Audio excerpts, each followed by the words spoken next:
श्री शिवाय नमस्तुभ्य। ओम नमः शिवाय। माताएं, बहनें, भाइयों, आप सभी लोग जानते हैं कि 18 जून 2026 ज्येष्ठ माह की विनायक चतुर्थी तिथि पर यह महा उपाय कर लिया तो आप मालामाल हो जाएंगे।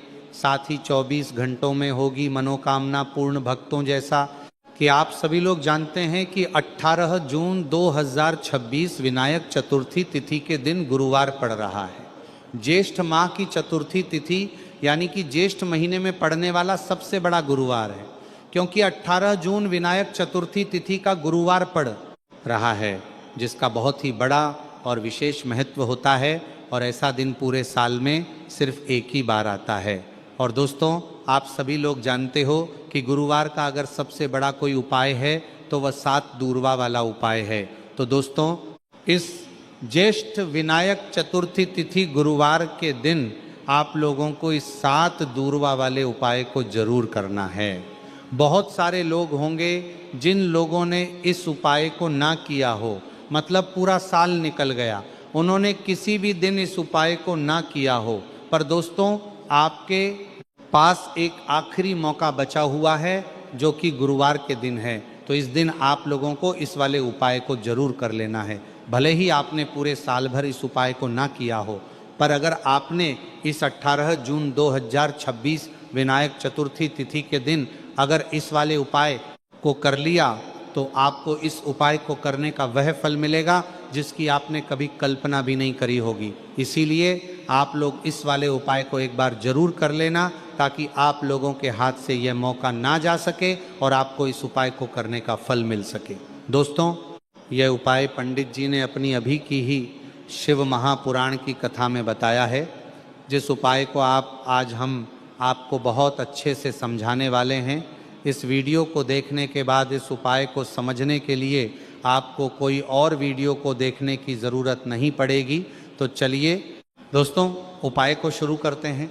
देखिए, ये इस गुरुवार के दिन ये इतना खास होता है, इतना महत्वपूर्ण होता है। देखा है, कभी कभी बड़े बड़े पूजा पाठ अनुष्ठान से जो मनोकामना पूर्ण नहीं होते, वह गुरुवार के दिन एक छोटे से उपाय करने से आपकी मनोकामना पूर्ण हो जाती है। और बहुत सारे लोगों ने इस उपाय को किया भी है और उनको इस उपाय को करने का फल भी जरूर मिला है। अगर आप लोग भी इस उपाय को करना चाहते हैं तो आप इस उपाय को पहले अच्छे से समझ लेना, सुन लेना, उसके बाद करना। आपको इस उपाय का फल जरूर मिलेगा।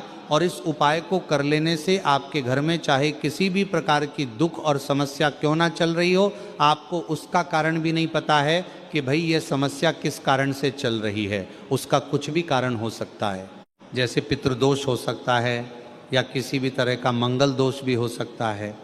तो इस दिन आप लोगों को ये वाला उपाय कर लेना है।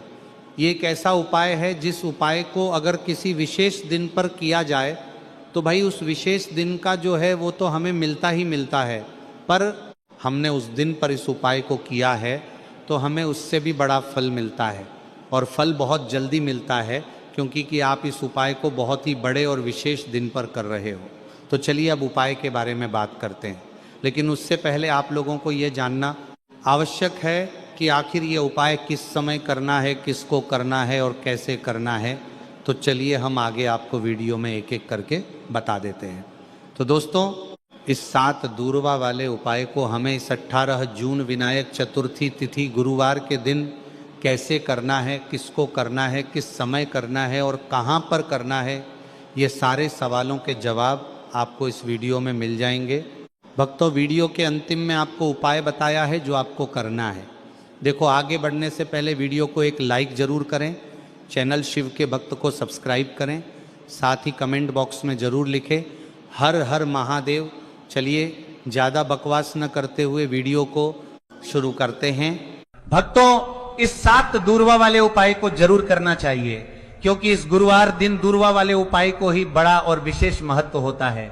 और जब बात आ जाए 60 दूर्वा की तो ये सोने पर सुहागा वाली बात हो जाती है और ये एक बहुत ही बड़ा उपाय हो जाता है इस गुरुवार का। तो अब दोस्तों, इस 60 दूर्वा वाले उपाय को आखिर करना किसको है, सबसे पहले हम लोग वो बात जान लेते हैं। तो देखो, घर की जो बड़ी माताएं बहनें होती हैं, उन माताओं बहनों में से कोई भी एक बड़ी माता बहन इस वाले उपाय को कर सकती है। और दोस्तों, अगर आप चाहे तो अपने घर में से सभी सदस्यों को भी इस उपाय को करवा सकते हैं। अगर किसी व्यक्ति की खुद की कोई मनोकामना है, खुद की कोई दुख और परेशानी है जो कि वो अपने लिए ही करना चाहता है, इस वाले उपाय को तो वो खुद अपने लिए भी कर सकता है। बाकी अगर कोई घर में से ऐसा है जो कि अपने ने पूरे घर परिवार की सुख और शांति के लिए ये वाला उपाय करना चाहता है, तो भाई वो भी कर सकता है, उसमें भी कोई दिक्कत वाली बात नहीं है।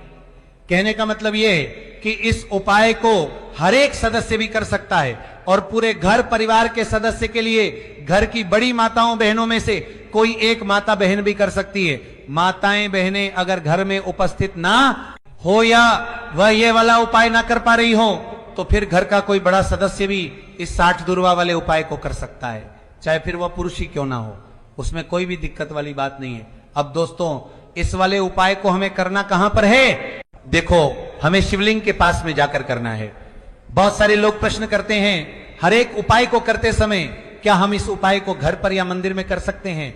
देखो, तो इस वाले उपाय को आप मंदिर में करोगे तो अच्छा रहेगा, घर पर नहीं करना है इस वाले उपाय को। उसके बाद में दोस्तों जो अगला प्रश्न निकल कर आता है वो ये आता है, इस उपाय को लेकर के आखिर इस उपाय को हमें किस समय करना है? सुबह के समय करना है कि शाम के समय करना है? तो देखो, इस वाले उपाय को आप लोग सुबह के समय भी कर सकते हो और शाम के समय प्रदोष काल में भी कर सकते हो। अब अगर आप पूछो कि भाई सब सबसे उत्तम समय कौन सा रहेगा इस 7 दूर्वा वाले उपाय को करने का, तो हम आपसे बस यही कहेंगे कि इस उपाय को आप शाम के समय करेंगे तो ज्यादा बेहतर होगा।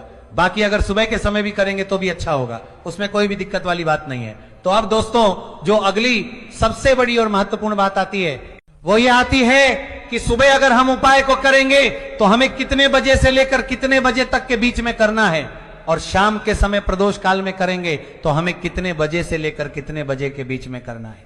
तो देखो, सुबह जितनी जल्दी हो सके आप उपाय को करने की कोशिश करना। बाकी अगर किसी कारणवश लेट भी हो जाओ, थोड़ी देर भी हो जाए, तो 10 या 11 बजे तक भी आप उपाय कर लेना, पर 12 बजे से ज्यादा देरी ना हो। ठीक है, इस बात का ध्यान रखना।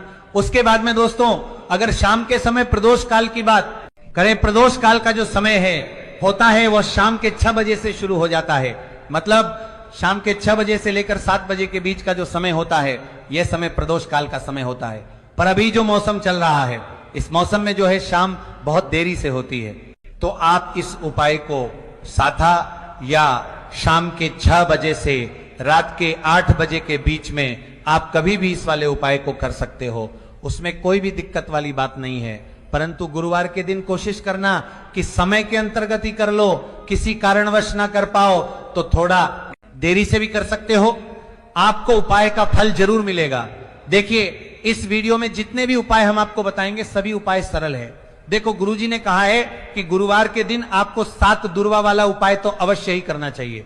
भक्तों देखो, सबसे पहला उपाय, यदि आपके जीवन में कर्जा बहुत अधिक है, आपके जीवन में संकट बहुत अधिक रहते हैं, आपके ऊपर बहुत अधिक विपदा आ रही है, बार बार आपको अपने व्यापार में और अपने धन में हानि देखने को मिल रही है, यानी कि आपको प्रत्येक कार्य में हानि हो रही है, तो आपको यह उपाय करना चाहिए। इस उपाय को करने के लिए आपको 2 चीजों की आवश्यकता होगी। सबसे पहले है दूर्वा। दूर्वा आप जानते हो, जो कि भगवान गणेश जी को समर्पित होती है, तो आपको वह दूर्वा की आवश्यकता होगी। साथ ही में 1 लोटा जल की आवश्यकता होगी। और आप जब भी उपाय को करें, जिस दिन भी आपको करें, तो आपको प्रातः कल सुबह वो करना है। इस बात का विशेष रूप से आपको ध्यान रखना है। ठीक है, तो आपको एक दूर्वा लेनी है। अगर आधा दूर्वा भी मिल जाती है तो भी कोई दिक्कत नहीं है, बस आपको दूर्वा लेनी है। अगर ज्यादा ना मिले तो उस स्थान पर एक दूर्वा भी ले सकते हैं। दूर्वा आपको आसानी से कहानी पर भी मिल जाएगी। बस याद रखिएगा, शुद्ध दूर्वा है, और मतलब उसे शुद्ध करके ही उपयोग में लीजिएगा, है ना। तो आपको करना क्या है, एक दूर्वा या एक से ज्यादा भी दूर हुआ आप लोग ले सकते हैं, तो एक दूर्वा अपनी ले लीजिए। एक दूर्वा के साथ में आप एक लोटा जल ले लीजिए, और इन दोनों ही चीजों को लेकर शिवाजी के मंदिर पहुंच जाइए। शिवाजी के मंदिर पहुंचकर सबसे पहले आप शिवाजी के पास में बैठ जाइए। शिवाजी के पास में बैठने के बाद जो शिवाजी की शिवलिंग होगी, शिवलिंग के ऊपर सबसे पहले आपको यह दुर्भाग्य को समर्पित करना है। दुर्भाग्य को कुछ इस प्रकार से समर्पित करना है कि जो दुर्भाग्य की दांडी का मुख होगा वो जलधारी की तरफ हो, जहां से जल नीचे करता है ना। और जो दूर्वा का मिला हुआ भाग होगा वो अपने आप शिवाजी के पीछे की तरफ हो जाएगा। ठीक है, तो इस प्रकार से ये दूर्वा आपको भगवान शिवाजी की शिवलिंग के ऊपर समर्पित करनी है। और जो 1 लोटा जल आप अपने साथ लेकर आए हैं, इसी दूर्वा के ऊपर भगवान शिवाजी की शिवलिंग के ऊपर एक धारा से आपको समर्पित कर देना है। ठीक है, अब यहां पर देखने बात यह है कि यह उपाय इस व्यक्ति को करना है। जी व्यक्ति की नौकरी एन रही हो, जो व्यक्ति परीक्षा में पास होना चाहता हो, तो इस व्यक्ति को अपने हाथों से इस उपाय करना है, तभी उपाय कम करेगा। ठीक है, इस उपाय को करने के बाद आपको 9 महीने उपाय आपको कब तक करना है? जब तक कि आपकी नौकरी ना गजा। जब तक आप इस उपाय को नियम के साथ करो, आपकी नौकरी जरूर लगेगी। अब बात करते हैं दूसरे उपाय के बारे में। तो देखिए, दूसरे उपाय जो है, देखिए इस उपाय के लिए आपको मात्र 1 लौंग का जोड़ा लेना है, यानी कि 2 फूल वाली लौंग लेनी है। साथ में आपको मात्र थोड़ा सा शहद लेना होगा और इसी के साथ में आपको तांबे के पात्र के अंदर शुद्ध जल लेना होगा। अब देखिए, इन सभी सामग्रियों को लेकर के आपको भगवान शिव के मंदिर में पहुंच जाना है। देखिए, ये उपाय आप सुबह से लेकर शाम तक कर सकते हैं। तो सबसे पहले तो आपके पास जो 2 फूल वाली लौंग है, उन्हें आपको शहद के अंदर अच्छे से डुबो है, यानी कि दोनों लौंग पर आपको अच्छे से शहद का लेपन कर देना है। अब आपको जो आपके पास एक लोटा जल है, सबसे पहले तो उसे शिवलिंग पर धीरे धीरे समर्पित करना है और श्री शिवाय नमस्तुभयम इसका जाप करते हुए समर्पित कर देना है। अब आपके पास जो 2 फूल वाली लौंग है शहद से, उसे आपको शिवलिंग पर अर्पित करना है और आपको प्रार्थना करनी है कि जीवन में जो रोग की स्थिति है वह समाप्त हो, जीवन के जो संकट और समस्याएं हैं वह सभी समाप्त हो, जीवन से जो कर्ज की समस्या है वह समाप्त हो। इस प्रकार से प्रार्थना करते हुए ये जो 2 फूल वाली लौंग ही शहद संयुक्त, इससे आपको शिवलिंग पर अर्पित कर देनी है। आपकी जो भी समस्या होगी इस गुरुवार के दिन अवश्य ही समाप्त हो जाएगी। तो इस प्रकार से आपको पहला उपाय करना है। अब हम बात कर लेते हैं दूसरे उपाय के बारे में। देखिए, देखो ये उपाय आपके लिए सर्वश्रेष्ठ होने वाला है। देखिए, इस उपाय के लिए आपको मात्र 5 हरे मूंग के दाने आपको साबुत लेने हैं, खंडित नहीं होने चाहिए, इस बात का ध्यान रखें। और इसी के साथ में आपको एक तांबे के पात्र के अंदर अपने घर से शुद्ध जल ले लेना है। अब दोस्तों, इन सभी सामग्रियों को लेकर के आपको सीधे पहुंच जाना है भगवान शिव के मंदिर में। देखिए, इस उपाय को भी आप सुबह भी कर सकते हैं और शाम के समय में भी कर सकते हैं। देखिए, भगवान शिव के मंदिर में पहुंचने के बाद आपके पास जो 5 हरे मूंग हैं, उनमें से पहला जो हरा मूंग है, आपको शिवलिंग के सामने जो नंदी महाराज होते हैं और उनका जो पैर उठा हुआ होता है, वहां पर आपको पहला हरा मूंग समर्पित कर देना है और आपको ओम नमः शिवाय इसका जाप कर लेना है। फिर आपको दूसरा हरा मूंग लेना है और शिवलिंग पर जो श्री गणेश जी वाला स्थान होता है, वहां पर आपको यह दूसरा हरा मूंग समर्पित कर देना है, यानी कि शिवलिंग के सीधे तरफ आपको यह दूसरा हरा मूंग समर्पित करना है। और फिर आपको ओम नमः शिवाय या फिर श्री गणेशाय नमः इसका जाप कर लेना है। तीसरा हरा मूंग का दान आपको भगवान शिव की सबसे प्रिय पुत्री माता अशोक सुंदरी वाले स्थान पर समर्पित करना होगा। शिव की जो जलाधारी होती है, जहां से जल बह करके आता है, उसी जलाधारी के बीच में जो कहीं कहीं उठी हुई लाइन होती है सांप की आकृति के रूप में, वहीं पर आपको तीसरा हरा मूंग समर्पित करना है और फिर आपको ओम नमः शिवाय इसका जाप कर लेना है। अब दोस्तों, चौथा जो हरा मूंग है, उसे आपको भगवान कार्तिकेय जी का जो स्थान होता है शिवलिंग पर, वहां पर आपको ये चौथा हरा मूंग का दाना समर्पित कर देना है और आपको ओम नमः शिवाय इसका जाप कर लेना है। अब दोस्तों, आपके पास जो 5वां और अंतिम हरा मूंग बचा हुआ है, उससे जल के पात्र के अंदर डाल देना है और इस हरे मूंग से युक्त जल से आपको भगवान शिव के शिवलिंग का अभिषेक कर देना है। जल आपको बिल्कुल धीरे धीरे समर्पित करते जाना है और लगातार आपको शिव महापुराण के मूल श्री शिवाय नमस्तुभयं इसका जाप करते रहना है। फिर आपको शिवलिंग के सामने बैठकर, यदि आप अपने बच्चों के लिए ये उपाय कर रहे हैं, यदि आप अपने बच्चों की बुद्धि ज्ञान और विवेक के लिए उपाय कर रहे हैं, तो उसके लिए आपको प्रार्थना कर लेनी है। या फिर व्यापार में वृद्धि करने के लिए ये उपाय कर रहे हैं, तो उसकी कामना करते हुए आपको प्रार्थना कर लेनी है। या फिर अपनी नौकरी के लिए कर रहे हैं, या फिर अपने इंटरव्यू के लिए, या फिर धन की प्राप्ति के लिए कर रहे हैं, जिस भी कामना के लिए आप उपाय कर रहे हैं उसे परिपूर्ण करने के लिए आपको महादेव से प्रार्थना कर लेनी है और फिर आपको वापस अपने घर आ जाना है। पूज्य गुरु जी ने कहा है कि जो भी व्यक्ति इस उपाय को कर लेता है तो यकीन मानिए आपके जीवन की जो सारे संकट, कष्ट और बाधाएं हैं वह सभी समाप्त होंगे। अब हम बात करते हैं अगले उपाय की। इस उपाय के लिए आपको एक दीपक लेना है। दीपक आप मिट्टी का भी ले सकते हैं और शुद्ध आटा मढ़कर उसका दीपक भी आप तैयार कर सकते हैं।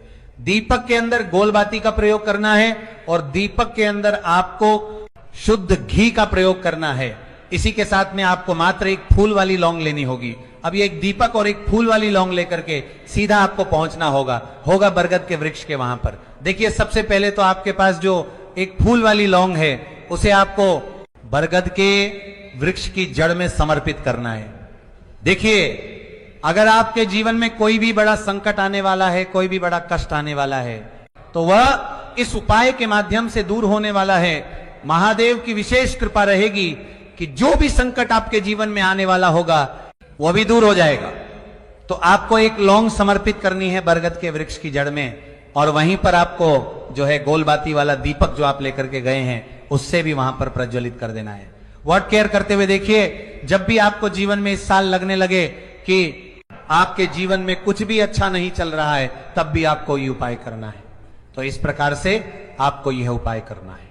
अब हम जान लेते हैं चौथे विशेष उपाय के बारे में। देखें, यदि आपके विवाह में, शादी में कोई भी समस्या आ रही है, यदि आपका जो कर्ज है वह दिन पर दिन बढ़ते ही जा रहा है, तो आपको यह चमत्कारी उपाय करना चाहिए। कोई भी समस्या अगर जीवन में है तो उसे दूर करने के लिए आपको ये उपाय करना चाहिए। मंगल दोष से जुड़ी हुई समस्या भी है तब भी आपको यह उपाय करना चाहिए। देखिए, इस उपाय के लिए आपको एक तांबे के पात्र के अंदर अपने घर से शुद्ध जल लेना है और इसी के साथ में आपको एक चुटकी लाल चंदन लेना होगा। अब आपको क्या करना है कि जो लाल चंदन आपने लिया है उसे आपको उससे जल के पात्र के अंदर डाल देना है और ये जल जो है आपको लाल चंदन से युक्त तैयार कर लेना है। और यह लाल चंदन से युक्त जल आपको भगवान शिव के मंदिर में लेकर के पहुंचना है। लेकिन यह उपाय भी आप सुबह से लेकर के शाम तक कर सकते हैं। अब दोस्तों, ये जो लाल चंदन से युक्त जल है इससे आपको भगवान शिव के शिवलिंग पर धीरे धीरे अर्पित कर देना है और आपको लगातार श्री शिवाय नमस्तुभयम इसका जाप कर रहना है। देखिए, यदि आपके जीवन में विवाह से युद्ध समस्या चल रही है तो आपको मंगलेश्वर महादेव का स्मरण करना है और जीवन में अधिक कर्ज की समस्या है तो आपको आरण मुक्तेश्वर महादेव का स्मरण करना है। देखना, एक दिन आपकी सब तरह की समस्या जल्दी ही समाप्त हो जाएगी। तो इस प्रकार से आपको यह चौथा उपाय करना है। अब हम जान लेते हैं अंतिम और पांचवें उपाय के बारे में। देखिए, गुरुवार का दिन है और हनुमान जी भगवान शिव के रुद्र अवतार हैं, तो ये उपाय और भी खास हो जाता है। तो ये जो उपाय है विशेषकर आपको हनुमान जी के वहां पर ही करना होगा। देखिए, जब भी आपको ऐसा लगने लगे कि आपके जीवन में जो कर्ज है वो समाप्त ही नहीं हो पा रहा है, दिन प्रतिदिन बढ़ते ही जा रहा है, कष्ट जो है वह दिन प्रतिदिन बढ़ते ही जा रहे हैं, कष्ट जो है वह समाप्त ही नहीं हो पा रही है, यानी कि जीवन में जब भी कोई विपदा आती है, संकट आता है, तो हमें संकट मोचन हनुमान जी के मंदिर में जाना चाहिए। लेकिन यह उपाय बहुत ही खास है। इस उपाय के लिए आपको एक चौमुख दीपक तैयार करना होगा। आपको एक दीपक लेना है। दीपक के अंदर 4 बाती आई। बाती के लिए आपको मोली वाला धागा आता है, कलावा का, उसकी भी बना सकते हैं, या फिर आप सफेद रुई की जो बत्तियां हैं उन्हें भी बना सकते हैं। अब आपको लेना है एक कटोरी सरसों का तेल और अब इस दीपक के अंदर या तो आपको चमेली का तेल डालना है या फिर जो आपने एक कटोरी सरसों का तेल लिया है उसमें आपको सरसों का तेल डालना है और इसी के साथ में आपको मात्र एक फूल वाली लौंग भी लेनी है। देखिए, अब जो ये दीपक है और लौंग है, इन दोनों का आपको हनुमान जी के मंदिर में लेकर के पहुंचना है। अब सबसे पहले तो ये जो चौमुखी दीपक है इसे आपको हनुमान जी के सामने प्रज्वलित करना है।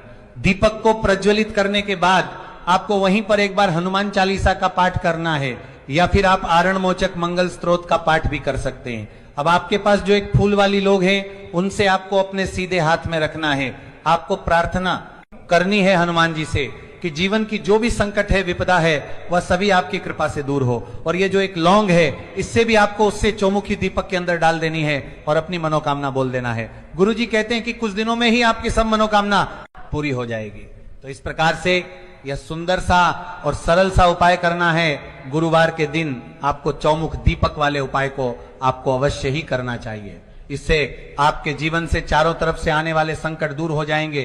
तो दोस्तों, आप देखेंगे कि इस तरह से जब आप उपाय करेंगे, आपको उसका फल जरूर मिलेगा, आपका उपाय जरूर सफल होगा और जीवन में आप हमेशा आगे बढ़ेंगे।